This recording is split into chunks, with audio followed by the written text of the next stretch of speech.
Magandang araw muli sa lahat. Kamusta po kayo? Maraming salamat sa inyong pakikinig at panonood. Nawa meron po kayong natutunan. Ako nga po pala si Mr. Brave, ang inyong stroke coach.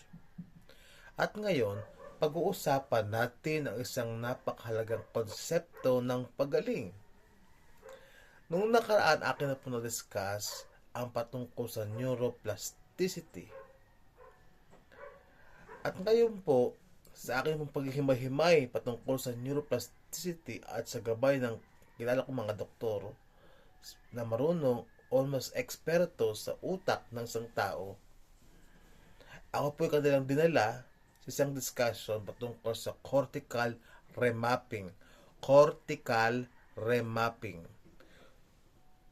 Kung ikaw ay nasabihan ng may nasirang bahagi ng iyong utak, baka isipin mo ito na hindi na ba ako gagaling? Wala na ba akong pag-asa?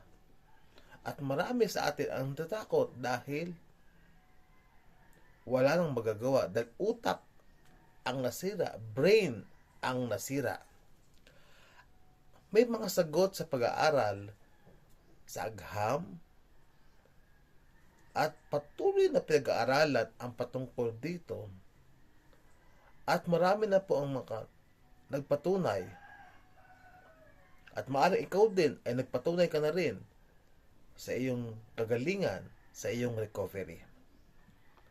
Nang iyong buhay ay hindi pa tapos, mayroon pang magagawa. Ating pag-usapan ang cortical remapping ay ang kakayahan ng utak na ilipat ang gawain ng nasirang bahagi papunta sa ibang bahagi ng utak. Uulitin ko po. Ang cortical remapping ay ang kakayahan ng ating utak na ilipat o ibigay ang kanyang gawain sa ibang utak papunta sa iba pang mga bahagi ng utak sa ating ulo. Ika nga, kung may saradong kalsada, ang sasakyan ay humahanap ng ibang way o ibang daan upang makarating sa kanyang destinasyon.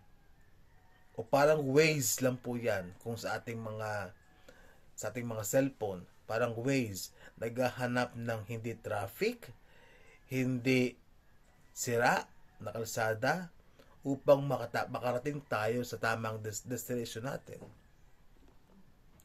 Ganito rin ang utak natin.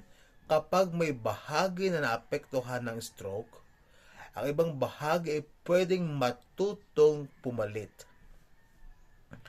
Ulitin ko po ha, kung may bahagi na naapektuhan ng stroke, ang ibang bahagi naman nating utak ay pwedeng matutong maging halili o pumalit dito. Yun po ang good news sa atin mga ka-stroke survivor.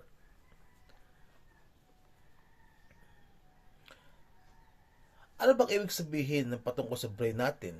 Ang utak po natin ay hindi po siya fixed na.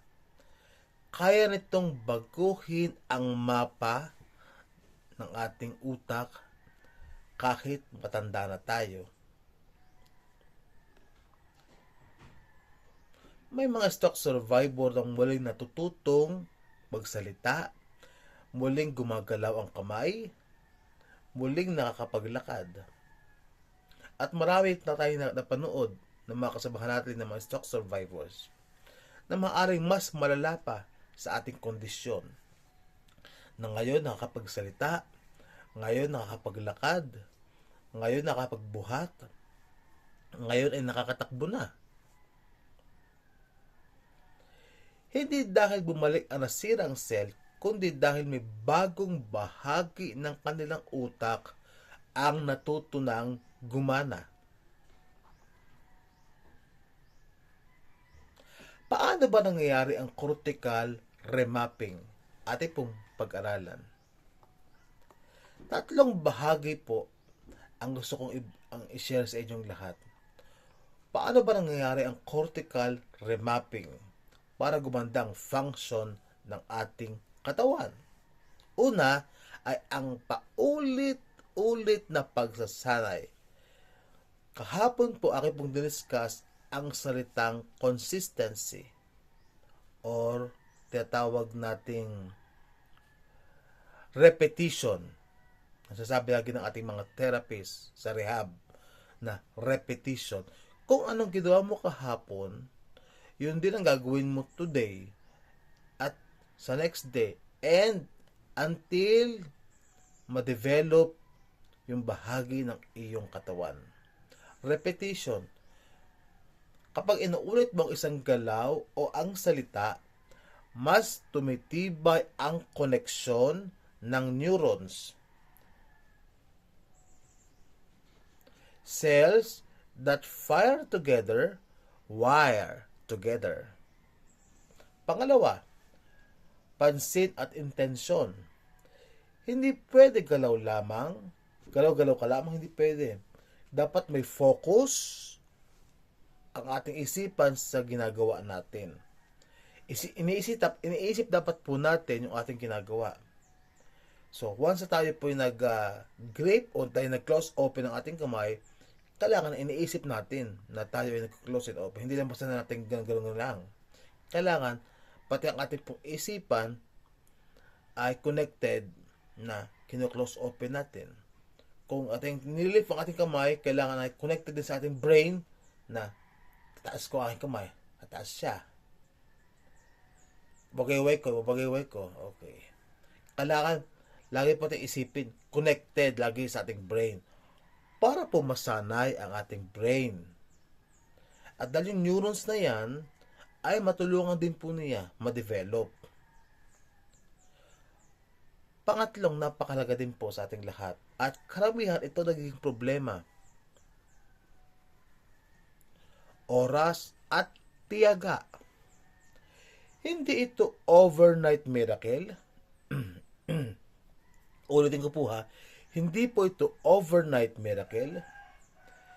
Hindi po ito isang araw lamang. Okay na ikaw. Hindi man ito. Sabihin natin na 3 weeks, 1 month, okay ka na. Ang kailangan po ito oras at tiyaga.